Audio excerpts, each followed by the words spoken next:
kita kedatangan Bang Armen untuk podcast pertama kita. Cek cek, halo halo halo halo. Halo, nah, jadi kali ini, malam ini, kita akan ngobrol-ngobrol. Gue sebagai host bakal ngobrol-ngobrol dan ajak berbincang Bang Armen, mulai dari tentang YouTube dia, keseharian dia, sampai kenapa dia tiba-tiba JKT-an guys. Itu dia. Karena pasti banyak di antara kalian juga cukup penasaran kan, kok tiba-tiba seorang Bang Armen yang nama YouTube-nya Armen TV ini tiba-tiba banget langsung JKT-an gitu. Pasti banyak dari antara kalian tuh bertanya, Kota Cengeng jadi tamu, kata viewer tuh. Kota Cengeng jadi tamu. Tanggapannya Bang Armen? Itu mungkin belum nonton konten terakhir gue sih, Aduh. Sayonara Crawl. Karena kalau lu udah nonton, gue udah bilang, gue bukan cengeng, tapi JKT48 yang sebagus itu. Oke, jadi jangan lupa guys, tonton konten-konten dari Bang Armen juga. Aduh. Tapi malam ini gue excited karena jujur, ini seperti yang gue bilang, ini podcast pertama gue. Gue juga masih belajar. Jadi untuk viewer mohon maaf banget kalau gue masih banyak kekurangan ya. Mohon maaf ya. Jujur. Apa nih? Mosi tidak percaya, tetap hashtag Armen cengeng. Kayaknya viewer Bang Armen ini sangat mempercayai kalau Bang Armen ini cengeng ya. Oke. Itu sesuatu yang menarik. Nanti kita tanyain sekalian. Kita nanti selama sesi podcast, gue bakal lebih banyak interaksi ke Bang Armennya dulu.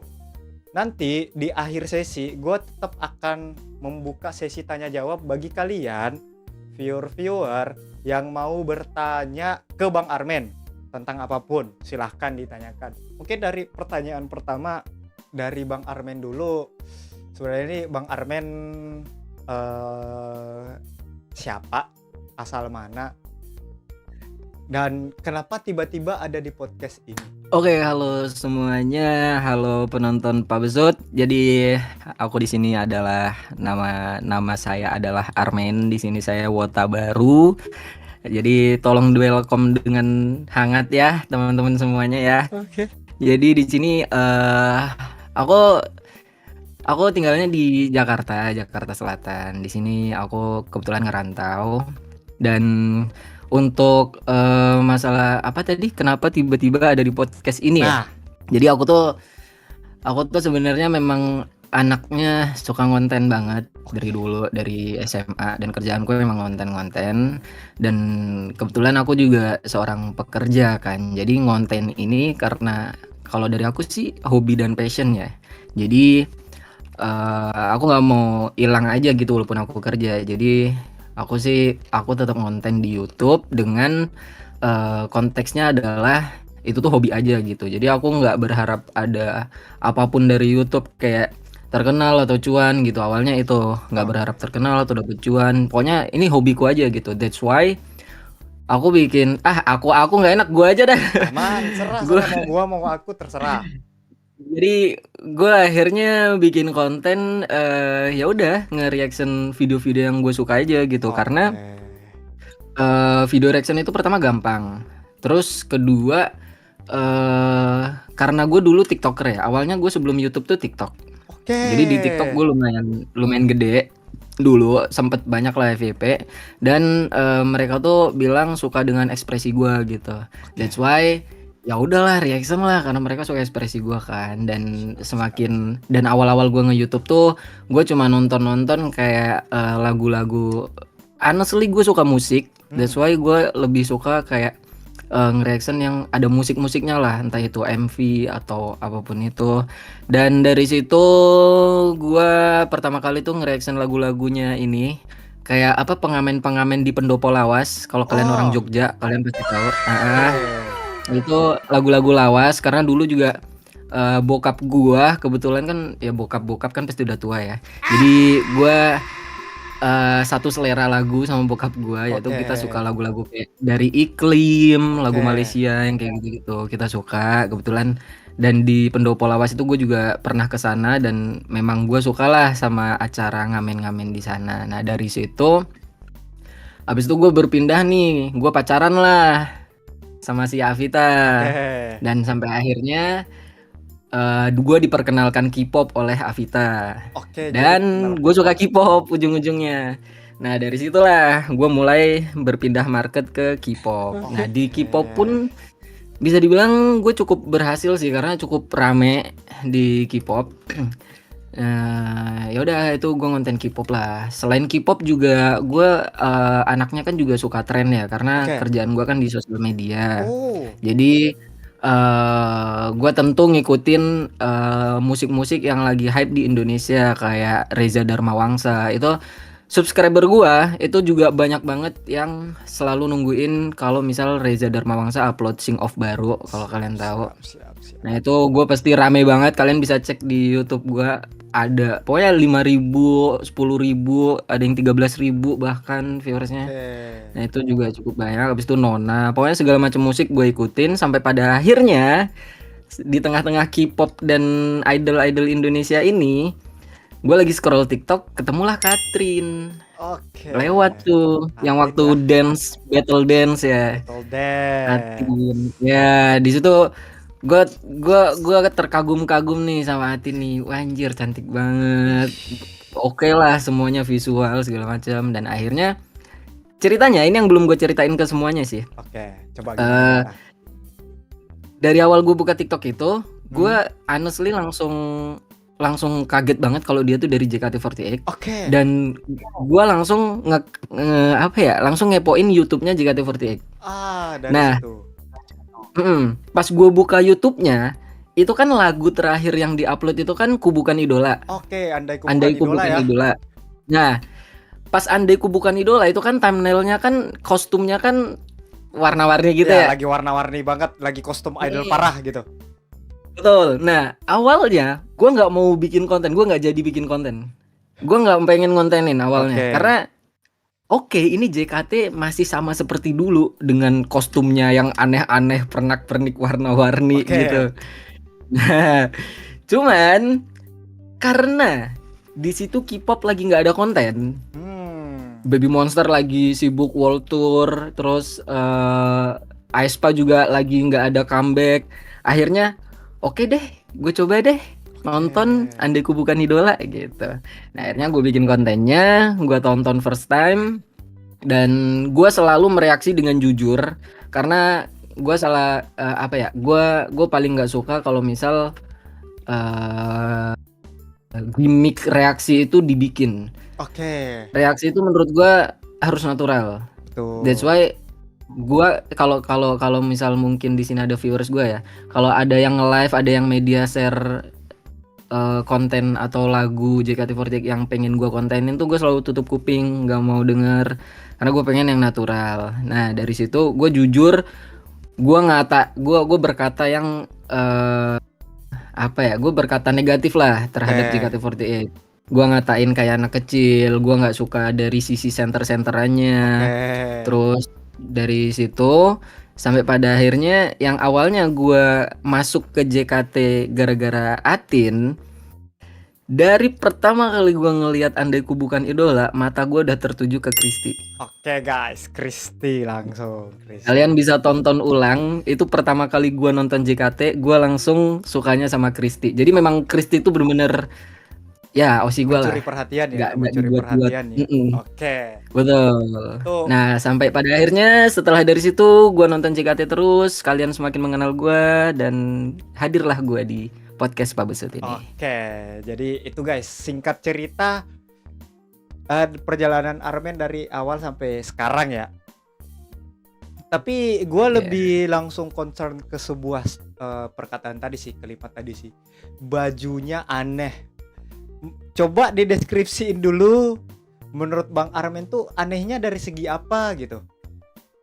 Baju aneh tuh kayak lu nyanyi dan ngedance tapi pakai gaun. Oke. Itu tuh gak masuk akal gitu kalau menurut ya? gua. Menurut lu ya? Gaun dipakai buat nyanyi di atas panggung tuh. Oke. Kurang ya. Tapi gimana sekarang? Nah kalau sekarang karena gue sudah mengenal lebih dalam nih soal JKT48, Ya memang ada konsepnya yang seperti itu. Jadi itu Oke. memang konsep JKT48 sendiri gitu. Ya. Jadi bukan aneh, tapi memang keunikan tersendiri Oke. gitu.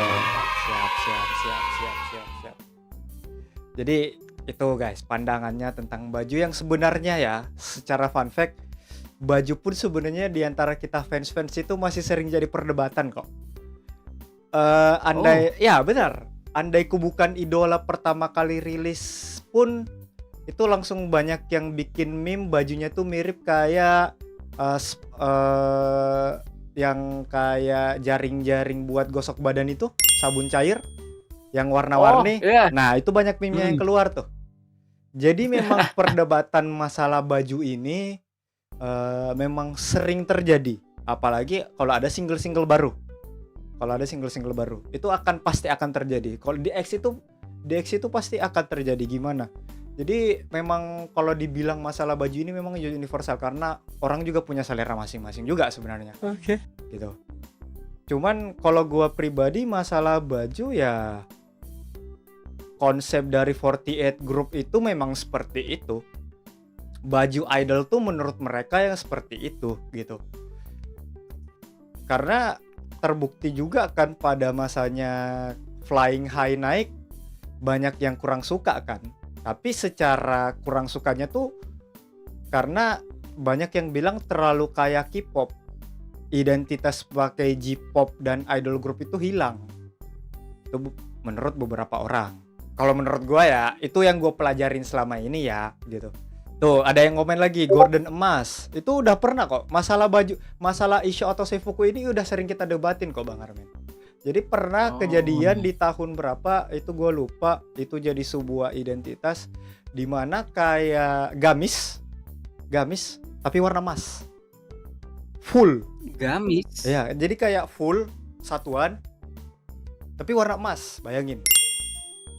Nah, itu udah dibilang, itu salah satu Issho yang paling jelek. Dan itu memang sering terjadi Dan masalah. itu dibawain di atas panggung? Iya, itu malah jadi foto member untuk foto Kabesha. Baju itu. Buset. Iya, makanya masalah perdebatan ini tuh, masalah baju it's okay karena memang perdebatan baju ini nggak akan pernah selesai gitu. Ada baju baru pun pasti akan selalu ada perdebatan tentang itu gitu. Itu kalau gua ya. Terus sebelum makin jauh soal JKT, gue paling nanya dulu sih ke Bang Armen ini. Pertama kali memulai konten itu entah di TikTok entah di YouTube, umur berapa sih, tahun berapa kira-kira? Masih ingat nggak? Kalau di TikTok itu gua kapan ya sih nggak? Kayaknya gue masih semester. Gue mulai menyeriusi ngonten di ini ya, serius ngonten di TikTok itu gue semester 4 dah. Berarti umur 20-an dah. 19-20.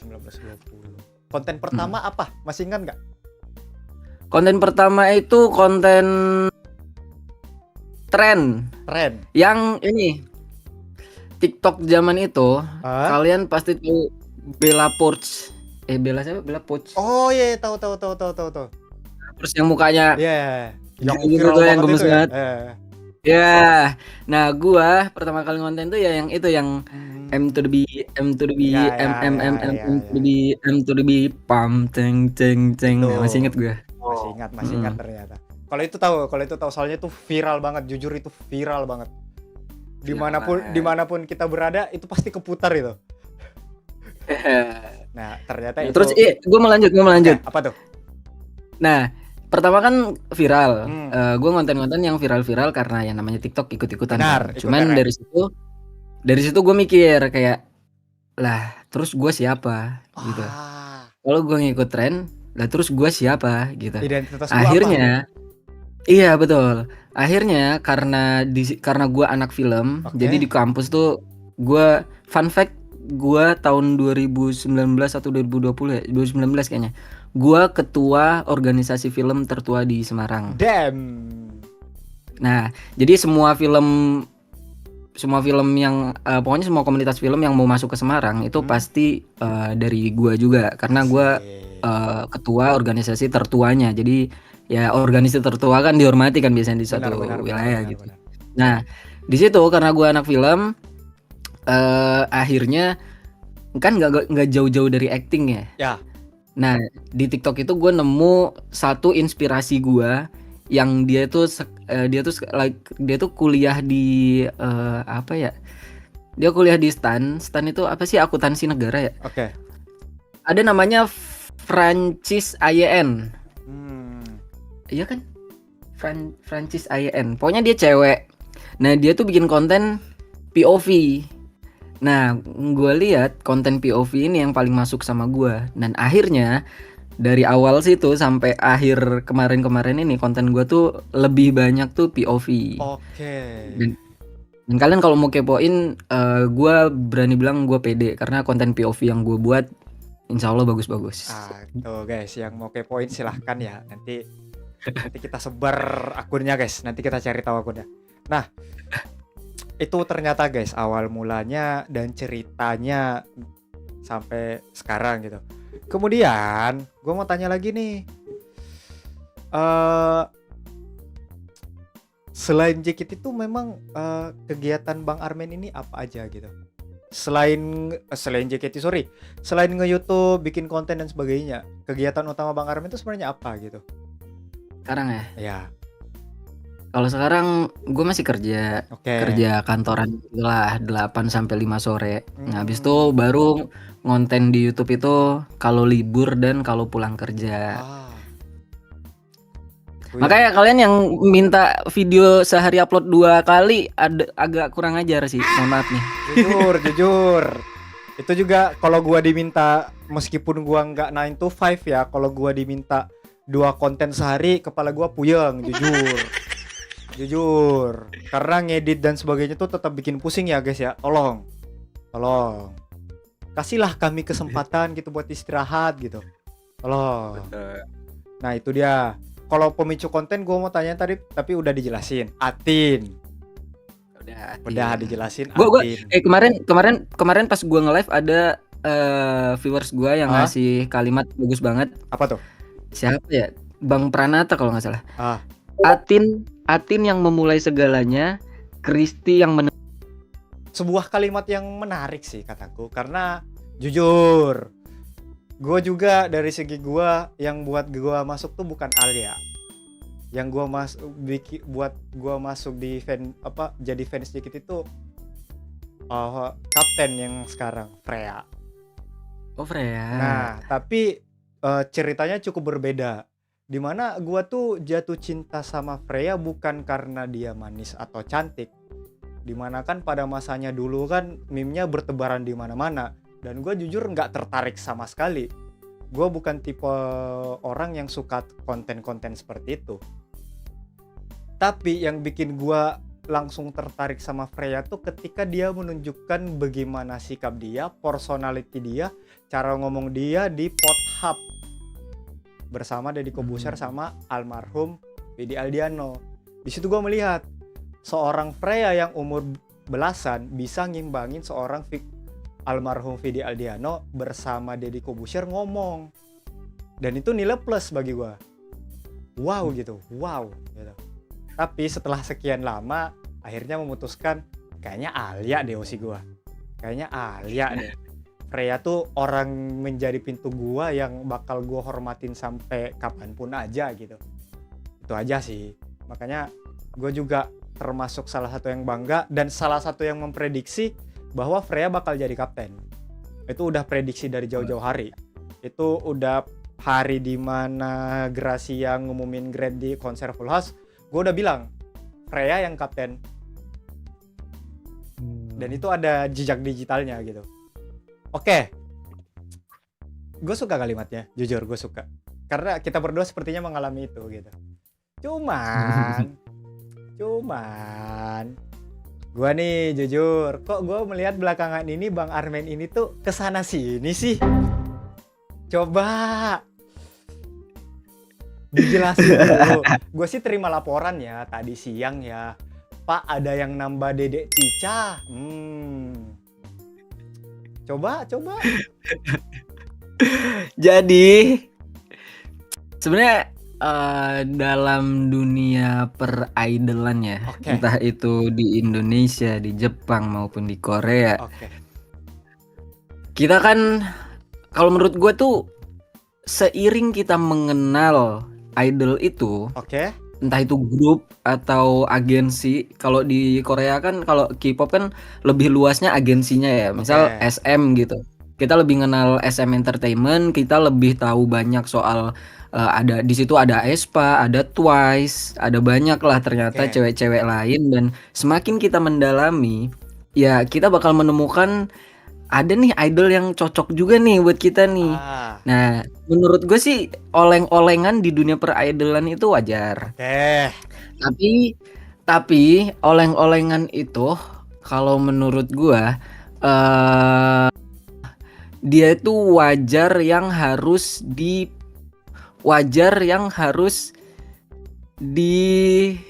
diapain ya? Lah, diapain? Kewajaran yang harus pastikan. Oke, kewajaran. Maksudnya gimana? Coba. Wajar, aduh ngeblur ya. Aman. Wajar lu oleng, tapi pastikan osi lu siapa. Oke. Bias lu siapa. Ada satu yang pasti ya, That's why ada istilahnya kalau di Korea itu bias wrecker. Oke. Bias wrecker tuh ya orang yang nge-wreck bias kita, orang yang bisa ngerebut posisi bias kita. Nih. Contoh kalau di aespa kan bias gua Winter. Oke. Dan bias wrecker gua Ningning. Oke, jadi itu ada istilah baru yang kita pelajari, guys. Jujur gua nggak tahu dan istilah baru ini menarik. Tapi itu kayaknya bisa kita katakan calon-calon osihen ya sih. Nah, itu osihen itu apa sih kata-katanya, guys? Gue lupa. Osihen kayaknya adalah sebuah kata yang menggambarkan orang yang suka oleng sana sini. Oh, Osiheng. Nah, itu dia osihen, guys. Tapi sebelum makin maju lagi, kenapa Kristi? Gini, entah kenapa, ini gua nggak tahu ini positif atau negatif ya. Oke. Cuman gua salah satu orang yang termasuk visual. Jadi ketika nonton Andaiku Bukan Idola, visual yang masuk ke hati gua, yaitu si Kristi. Jadi kenapa Kristi? Ya karena visualnya masuk di hati gua. Jawabannya itu. Oke. Itu dia. Jadi visualnya yang paling memikat Bang Armen. Ya. Tapi kenapa Dede Tica tiba-tiba? Ya kan di Andaiku Bukan Idola nggak ada Dede Tica. Oke. Tapi kenapa ya? Udah ada mungkin dua-duanya. Kenapa Dede Tica? Visual juga. Nah, kalau kenapa Dede Tica karena visual. Visual juga ya. Enggak sih. Sebenarnya sama Tica tuh gue nggak terlalu in banget. Gue kenapa tiba-tiba nambah to shoot sama Tica? Oke. Gara-gara abis kepoin Instagramnya. Ya. Udah itu aja. Abis ngepoin Instagram Dede Tica yang udah gambar sapi terbang, guys. Ya, gara-gara itu. Nah, itu dia, guys, alasan kenapa Dede Tica. Biar kita nggak penasaran, soalnya gue kaget juga sih. Tiba-tiba diinfoin kan, Pak Besut, Bang Armen nambah to shoot Dede Tica. Waduh, kataku perasaan kemarin Kristi sama Atin doang dia ngomongnya. Tiba-tiba banget nih. Tapi oke lah, udah dijawab ya guys ya. Nah, sebelum itu, jadi berarti ada planning udah pasti berangkat ikut event ya bulan Mei ya. Sudah, kebetulan juga udah dapet support kan dari viewers gue, terima kasih banget. Jadi semoga bisa menikmati eventnya. Tapi gue paling pengen nanya tuh, ekspektasi soal event ini apa? Ekspektasi soal event ini, aduh, karena gue adalah seorang normis yang awalnya tidak suka dengan JKT, dan sekarang mencoba untuk pertama kali ikut event. ekspektasi gue sih nggak tinggi. Oke. Jujur li nggak tinggi. Ekspektasi gue nanti di sana itu kayak se-crowded itu, Oke. tapi kurang apa ya? Gini. Ini jujur-jujuran aja ya. Ya. Menurut gua karena yang framingnya kan juga seperti ini kan. Jadi it's okay kalau gua ngomong di sini deh. Fans JKT48 itu menurut gua kurang bisa, aduh gimana bahasa halusnya ya. Fans JKT48 yang bener-bener ngevent datang ke event Oke. itu bener-bener fans yang aur-auran lah. Nah, bahasanya gitu aja deh. Oke. Aur-auran lah. Jadi istilahnya nih, dia tuh kalau misal disuruh nunggu 2 menit aja, dia tipe yang ya udah nyelonong aja, nyelip-nyelip gitu. Nah, aur-auran kayak gitulah, nggak tertib dan lain-lain. Oke. Ekspektasi gua awalnya begitu. Jadi nanti di sana menurut gua bakal crowded dan menurut gua bakal, tapi kalau soal event sih seru sih seru, gue yakin namanya idol pasti seru. Benar. Cuman ya itu sih belum bisa berekspektasi banyak, tapi ekspektasi gue nggak terlalu tinggi sih, kayak biasa aja gitu. Siap. Ini jatuhnya jelek loh. Aman. Jelek loh karena gue meremehkan jatuhnya. Aman. Karena sebuah Jadi ekspektasi tetap ekspektasi. jadi lihat aja nanti. Ya. Bisa Jadi lihat aja nanti apakah we never know gitu. Karena kita juga nggak bisa memprediksi apa-apa gitu. betul. Apakah justru event ini bisa bikin gue amazed? Nah, Itu benar. bakal jadi boom banget. Nah, itu dia. Seperti itu. Tapi kalau gue sih, menurut gue sebagai orang yang baru ikut event 1 kali sih, bisa jadi ekspektasinya tidak sesuai, tapi bisa jadi kejadian juga karena ada beberapa momen dimana ternyata ya fans ya still fans gitu, karena tetap individu gitu. Kalau gue itu, tapi sebelum kita masuk sesi tanya jawab, kita bermain games dulu. Games kecil. Gue boleh ngerokok kan? Aman aja, silahkan. Gak ada larangan kok di sini, Ngodut. Games kecil tapi akan membuat Bang Armen ini sedikit pusing, guys. Waduh, apa nih? Jadi silahkan pilih salah satu dari member yang bakal kusebut. Oke. Boleh. Mute Lili, Mute, Marsha Arali, Marsha, Olin Feni,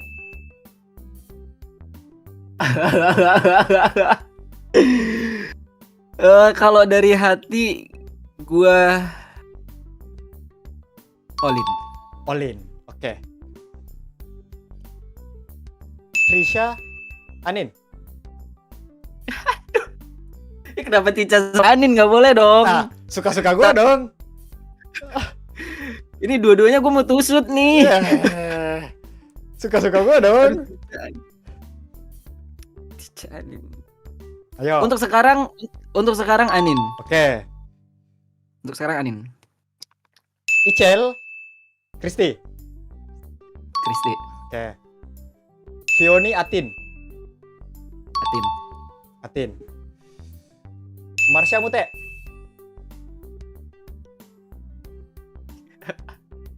Marsha. Olin, Anin.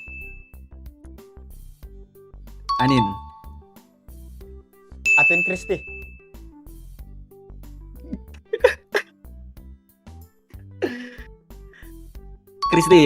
Kristi, oke. Tetap Kristi, guys, ternyata, guys.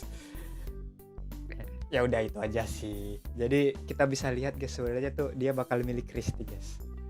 Sorter bejir, yoi, sorter tapi suka-suka gua. Seperti yang gue bilang, oleng boleh asalkan olengnya tuh oleng yang bisa dipastikan. Oke, itu dia. Nah, sekarang kita masuk sesi tanya jawab santai. Tapi gue sih dari tadi baca live chat, kok banyak yang muncul hashtag Armen tidak suka Freya. Itu ya biasa bocil Freya goreng-goreng.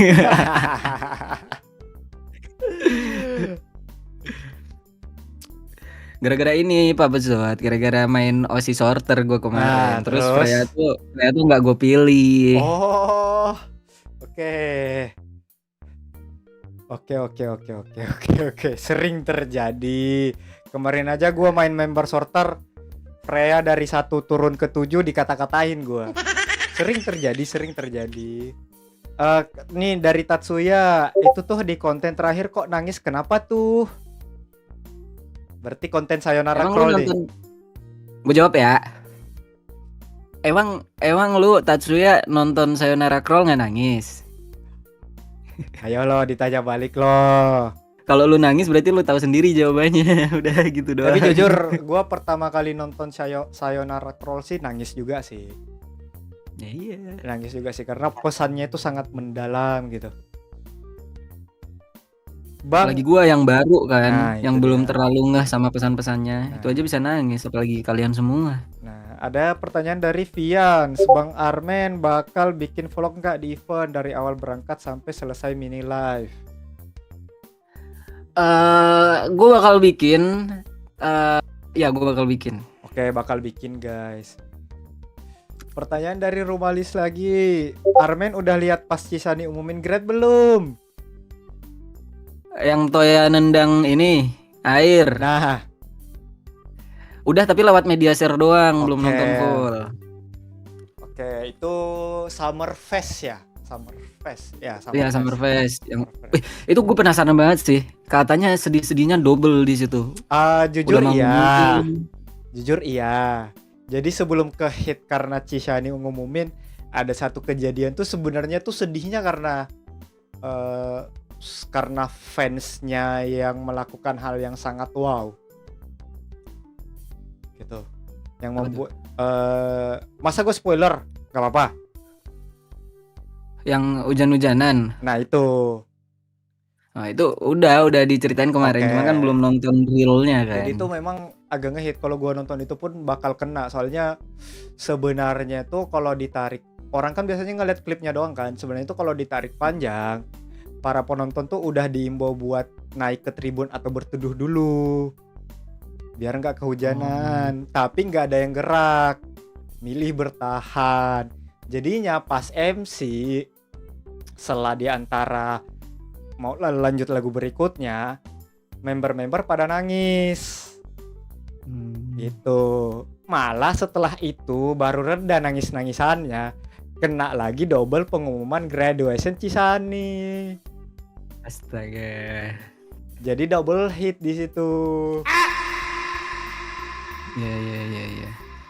Oke, mungkin last dari gue ya. Apa tuh?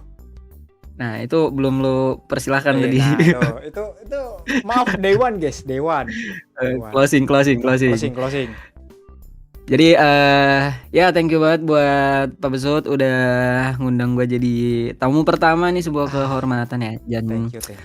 terima kasih juga teman-teman yang jadi viewers gue yang ikut meramaikan ini, dan viewersnya Pak Besut juga yang udah nanya-nanya. Terima kasih, semoga semua jawaban gue baik-baik lah masuk ke hati kalian ya, nggak ada yang menyinggung. Dan buat Pak Besut semangat terus, semoga podcastnya lancar terus dengan streamer yang lain, dan nanti suatu saat gue doain bisa podcast sama member, amin. Nah itu mah agak tricky ya, karena ini kayaknya bakal kita lanjut nih obrolan sedikit nih. Jadi gini men, podcast sama member tuh bisa jadi, cuman apa yang gue lihat ya, ini yang gue alamin ya, gue berbagi pengalaman aja. Pertama kali gue di notice Fritzy sama Ali aja tuh udah ada yang ngajakin gue duel buat adu waro. Wow. Udah ada atensi tidak suka yang tidak gue inginkan gitu. Okay. Itu sampai membuat gue tuh tidak nongol di live Alia sama Fritzy itu selama sebulan.